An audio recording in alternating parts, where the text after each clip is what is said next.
Action Centre-Ville est un organisme communautaire qui vise à rejoindre les personnes de 50 ans et plus, résidant principalement au centre-ville de Montréal.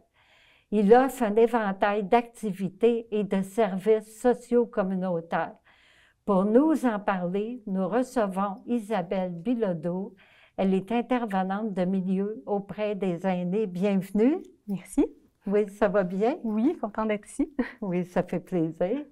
Oui. Dites-moi, qu'est-ce que c'est les services que vous offrez à Action Centre-Ville? À Action Centre-Ville, dans le fond, on a beaucoup de services. On en a qui sont axés un petit peu plus sur l'autonomie, donc tout ce qui est les services de popote roulante qu'on offre. On a aussi tous les services d'intervention de milieu qui vont aller chercher comme les petites choses de jour en jour. Peut-être vous avez de la difficulté à comprendre ou lire des papiers que vous avez reçus. Peut-être vous avez de la difficulté à accéder aux services du CLSC. Donc, les intervenants de milieu, nous, on est là pour ça. Et on a toute la partie qui est axée sur briser l'isolement. On a des activités, des cours, des choses très culturelles, très sportives aussi. Puis des événements qui sont un peu plus ponctuels aussi, qu'on a vraiment pour créer un beau milieu de vie Oui. dans notre centre. Par rapport à la pandémie, j'imagine que vous avez eu des activités par Zoom. Là, comment ça fonctionne présentement? C'est sûr qu'on a eu des activités par Zoom pendant un petit bout, puis il y a des gens à qui ça convenait, mais il y a des gens qu'on a perdu avec ça. Donc, on essaye vraiment, à la prochaine session qui s'en vient, d'avoir des activités un petit peu plus en présentiel, beaucoup plus en présentiel même, je dirais. Des activités physiques à l'extérieur aussi, donc il va commencer à faire beau, on va pouvoir faire ça.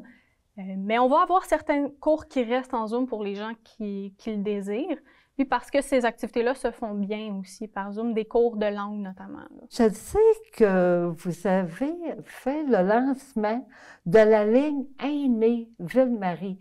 De quoi s'agit-il? La ligne Aînés Ville-Marie, dans le fond, c'est un service qu'on a lancé pendant la pandémie parce que pendant la pandémie, les aînés appelaient partout et tout était fermé. Où les gens laissaient des messages, se faisaient pas rappeler, il fallait envoyer des courriels. C'est très compliqué d'avoir des services, puis les gens étaient dans le besoin plus que jamais. Donc, on a décidé de créer la ligne Aînés Ville-Marie où il y a 2 intervenantes, donc moi et une intervenante du Carrefour Saint-Eusèbe, qui sont là, qui répondent à la personne, puis qui vont faire un petit peu les démarches avec elle. Donc, en premier lieu, on écoute ce que la personne a besoin, on essaye de voir avec elle vers quoi est-ce qu'on pourrait la diriger. Et ensuite, on va faire les démarches comme auprès des organismes, auprès des services, admettons, du CLSC ou les autres services qu'il faudrait contacter pour être certaine que la personne peut bel et bien être prise en charge. Donc, on va faire le contact avec des intervenants, on s'assure qu'on a toutes les permissions là, de donner les contacts et tout. Mais, pouvez-vous rappeler monsieur ou madame un tel, voici ses besoins le plus rapidement possible ou des choses comme ça pour être certaine que la personne est bien prise en charge parce que sinon, on se rend compte que les gens ne sont pas toujours capables ou n'ont pas toujours les ressources pour appeler ou envoyer des courriels ou faire ces démarches-là par eux-mêmes, mais qu'ils en ont besoin quand même. Oui, hein? C'est quand que ça a eu lieu, ce lancement-là? Ça fait... Ça fait un petit bout quand petit bout, même, oui. mais c'est ça, on essaye de le faire connaître un peu plus. C'était vraiment comme au beau milieu de la pandémie. Là, oui, puis avec, il devait y avoir plus de besoins aussi au point de vue des gens qui vivaient de l'isolement. Beaucoup d'anxiété par rapport à la pandémie. Beaucoup d'anxiété, puis beaucoup besoin de réorienter les services aussi, parce qu'il y a des services comme il y a beaucoup d'organismes communautaires qui faisaient des visites d'amitié pendant un certain temps. Tout ça, ça s'est arrêté. Il y en a qui ont continué à les faire, mais là, les demandes étaient plus grandes, moins de bénévoles. Donc, c'est pour ça qu'on l'a fait, parce que si les gens... Quand on commence à demander des services, souvent, on finit par apprendre un petit peu le langage qu'il faut utiliser. C'est ça. Si là, le langage ne fonctionne plus parce que les services ne sont plus donnés, ça demande d'être réorienté. Oui. Dites-moi, justement, à Action Centre-Ville, combien vous êtes de personnes qui travaillent? On est une dizaine de personnes. On est oui. 3 à 4 intervenantes de milieu. On a une personne qui s'occupe des activités, une personne qui s'occupe de nos bénévoles de la popote roulante. On a 2 directrices. On a une magnifique équipe de cuisine qui nous cuisine des repas, autant pour la popote roulante que quand on a pour nos dîners communautaires aussi, parce que notre salle à manger est ouverte du lundi au vendredi. Ah, OK. Là, c'est recommencé. Oui, c'est recommencé. Tout récemment. Ah oui, ça fait pas très longtemps qu'on a recommencé. On est encore sur réservation présentement. Oui. Mais plus ça avance, plus les mesures... C'est ça, hein? On s'ajuste au fur et à mesure. Hein? Oui.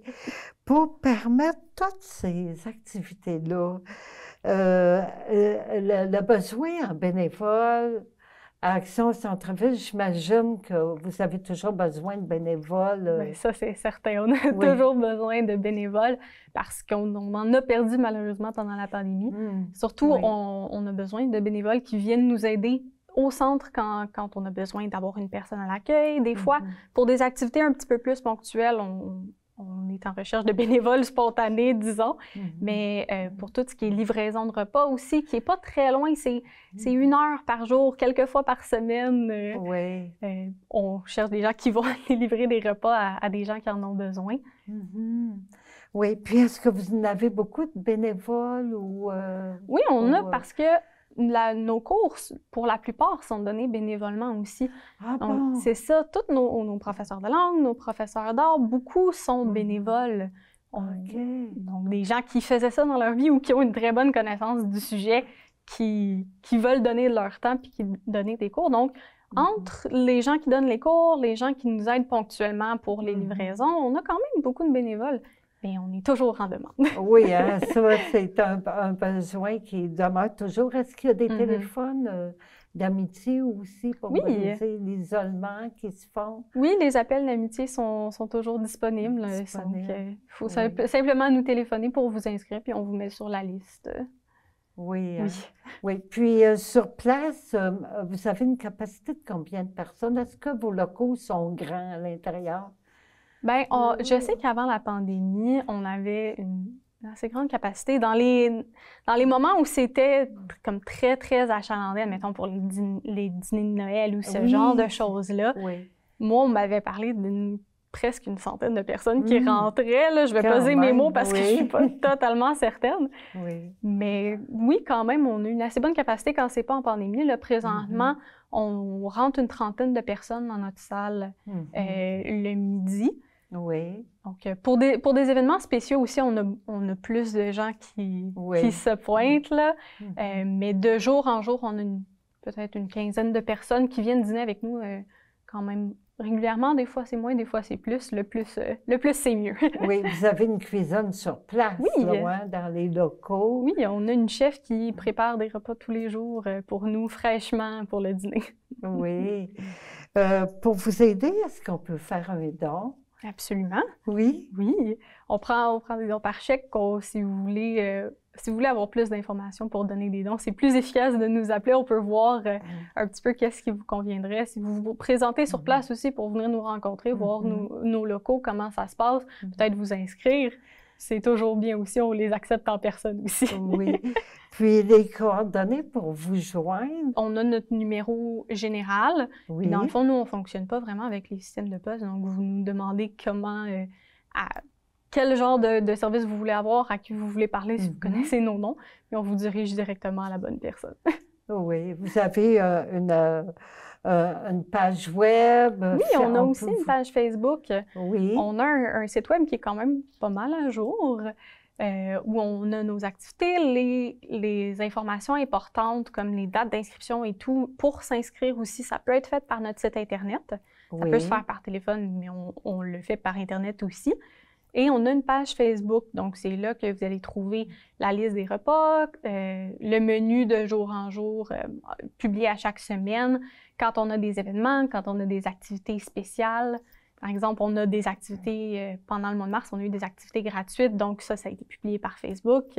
Oui, d'accord. Bien, je vous remercie beaucoup, Mme Isabelle Bilodeau, d'être venue aujourd'hui à mon entrevue.